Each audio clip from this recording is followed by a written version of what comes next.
খুব এক্সপার্ট হ্যান্ডে এই হেডশুটটা করা হয়েছে। কারণ তাকে যেই জায়গা দিয়ে ডান পাশ দিয়ে গুলি করা হয়েছে, টেম্পোরাল বোন ভেদ করে একদম ব্রেনের যে মেইন অংশ, ব্রেন স্টেম, যেটাতে হৃদযন্ত্র এবং শ্বাস প্রশ্বাস সেন্টার থাকে, ঠিক সেই সেন্টারের সামনে দিয়ে সার্কেল অফ উইলিস, যেখানে সবচেয়ে বেশি রক্তনালীগুলো থাকে, ওই রক্তনালীর সামনে দিয়ে একদম এফোর ওপর হয়ে গিয়েছে। তার মানে খুব এক্সপার্ট হ্যান্ড ছাড়া এরকম, এবং সে যদি অভিজ্ঞ না হয় এই জায়গা দিয়ে গুলি করতে পারে না। উসমান হাদির যে মেডিকেল বোর্ড হয়েছে কিছুক্ষণ আগে, উসমান হাদির শারীরিক কন্ডিশন নিয়ে একটু আপডেট বলতে চাই যে তার যে শারীরিক পরিস্থিতি সেটা আশঙ্কাজনক যেরকম ছিল সেটা অপরিবর্তিত রয়েছে, এবং তার যে ব্রেইনে ইনজুরি ছিল, আমরা ঢাকা মেডিকেল কলেজে অপারেশন করেছিলাম, এবং আজকে সকালে তার রিপিট সিটি স্ক্যান হয়েছে, এবং সিটি স্ক্যানে আমরা দেখেছি যে তার ব্রেইনের যে কন্ডিশনটা সেটা অপরিবর্তিত রয়েছে, এবং সেই পরিস্থিতি যে ব্রেইনের স্টেমে যে ইনজুরিটা ছিল সেটা মারাত্মকভাবে ক্ষতিগ্রস্ত হয়েছে, এবং ব্রেইনে ইস্কেমিয়া আমরা দেখেছি যে অক্সিজেন স্বল্পতা যেটা আমরা লক্ষ্য করেছিলাম সেটা আরও প্রমিনেন্ট হয়েছে, এবং ব্রেইনের যে বিভিন্ন জায়গাতে তার ম্যাসিভ ব্লাড ট্রান্সফিউশনের জন্য 6 ব্যাগ ব্লাড এবং 5 ব্যাগ ফ্রেশ ফ্রোজেন প্লাজমা পেয়েছে। সেটার ইফেক্টে ডিসেমিনেটেড ইন্টারভাস্কুলার যে কোয়াগুলেশন হয়েছিল সেটা এখন ম্যানেজেবল কন্ডিশনে আছে, কিন্তু সেটার কারণে ব্রেনের যে বিভিন্ন জায়গাগুলোতে সেগুলোতে রক্তগুলো জমাট বেঁধে আছে বলে আমরা সিটি স্ক্যানে দেখেছি, এবং যে পাশে অপারেশন হয়েছে সেই পাশে ব্রেনটা একটু চাপ দিয়ে ওই পাশে ঠেলে দিচ্ছে, এরকম করে আমরা পরিলক্ষিত করেছি। এবং ব্রেনের পাশাপাশি তার কিডনি অপারেশনের মধ্যে এবং অপারেশনের আগে খুব ফাংশনিং ছিল না, সেটা ফিরে এসেছে, এবং সেটার ইউরিন আউটপুট এখনও কন্টিনিউ আছে, এবং 4 লিটার ইউরিন আউটপুট, সেই হিসেবে ফ্লুইড ব্যালেন্স থেকে শুরু করে তার নর্মাল কিডনি ফাংশনিং চলছে, এবং লাইফ সাপোর্টে তার ফুসফুসের যে কন্ডিশন ছিল সেটা অপরিবর্তিত রয়েছে। ড্রেনে কিছু কালেকশন থাকার কারণে ড্রেন টিউবটাও অপরিবর্তিতভাবে রাখা হয়েছে, এবং তার যে আদার অর্গানগুলো সেগুলো লাইফ সাপোর্টের মধ্যে দিয়ে কন্টিনিউ করা হচ্ছে। এখন আপনারা দেশবাসী সবাই তার জন্য দোয়া করবেন, এবং আমরা বলতে চাই যে এই যে তাকে হেডশুট করা হলো, এবং সেটা আমরা দেখেছি যে আমি একজন সার্জন হিসেবে বলতে চাই খুব এক্সপার্ট হ্যান্ডে এই হেডশুটটা করা হয়েছে।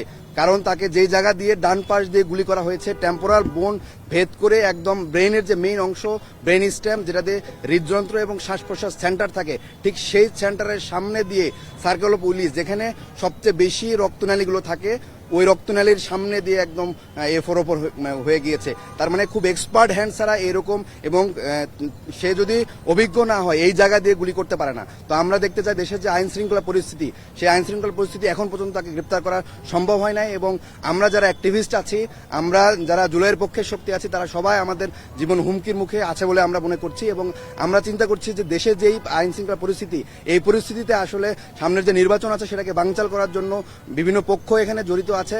আমি দেশের যে স্বরাষ্ট্র উপদেষ্টা সহ যে প্রধান উপদেষ্টা আছে তাদের কাছে আহ্বান জানাচ্ছি যে আপনারা দ্রুততম সময়ের মধ্যে এই আইন শৃঙ্খলা পরিস্থিতি উন্নতি করেন, এবং যে অপরাধী তাদেরকে গ্রেপ্তারের আওতায় আনতে হবে, এবং তাদেরকে বিচার এবং দৃশ্যমান বিচারের আওতায় আনতে হবে বলে আমরা মনে করি। যদি আপনারা সেটা না করতে পারেন তাহলে আমরা যে জুলাই শক্তিগুলো আছে, আমাদের জীবন যে হুমকির মুখে আছে, এবং আমাদেরকে কন্টিনিউয়াস ফোন করে বিভিন্ন ইন্ডিয়া থেকে অপরিচিত নাম্বার থেকে ফোন করে আমাদের নাম্বার পাবলিক করে দেওয়া হচ্ছে, বিভিন্ন গ্রুপে আমাদের নাম্বারকে দিয়ে দেওয়া হচ্ছে, আমাদের পরিবারের আমাদের বাসার লোকেশনগুলো ট্র্যাক করা হচ্ছে, আমাদেরকে হুমকি দেওয়া হচ্ছে। তো এগুলোর আসলে শেষ কোথায়? তাকে এখনো নিবিড়ভাবে পর্যবেক্ষণের মধ্যে আছে, এবং তার পরিবার তাকে উন্নত চিকিৎসার জন্য হয়তোবা বিভিন্ন জায়গায় নেওয়ার জন্য চেষ্টা করছে, তবে সেটা তার পরিবার সিদ্ধান্তটা চূড়ান্ত বলে আমরা মনে করি।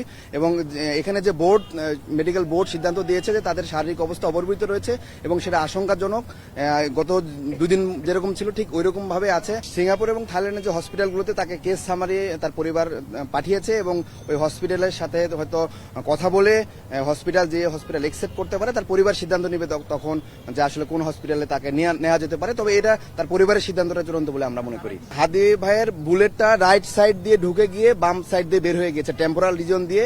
বুলেটের ফ্রেগমেন্ট আমরা একটা কাভার শেল সেটা পেয়েছি অপারেশনের সময়, এবং একটা অংশ তার ব্রেন স্টেমের মধ্যে রয়ে গিয়েছে, এবং সেটা খুব বেশি বুলেট ফ্রেগমেন্ট হয়ে একটা অংশ বাইরে গিয়েছে এবং একটা অংশ ব্রেন স্টেমে রয়ে গেছে, এবং একটা শেল বুলেটের কাভার আমরা অপারেশনের সময় বের করতে পেরেছি।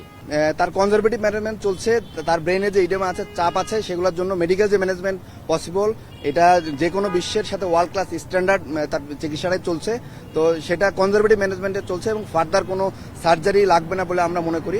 তারপরে যদি বোর্ড মনে করে যে না নেক্সট কোনো প্রসিডিউরে যেতে হবে, তাহলে সেই বোর্ডের সিদ্ধান্ত অনুসারে সেই প্রসিডিউরে যা পসিবল হবে। জিসিএস তার এখনো 3, E1 VT M1 আমরা মেডিকেলের ভাষায় বলি।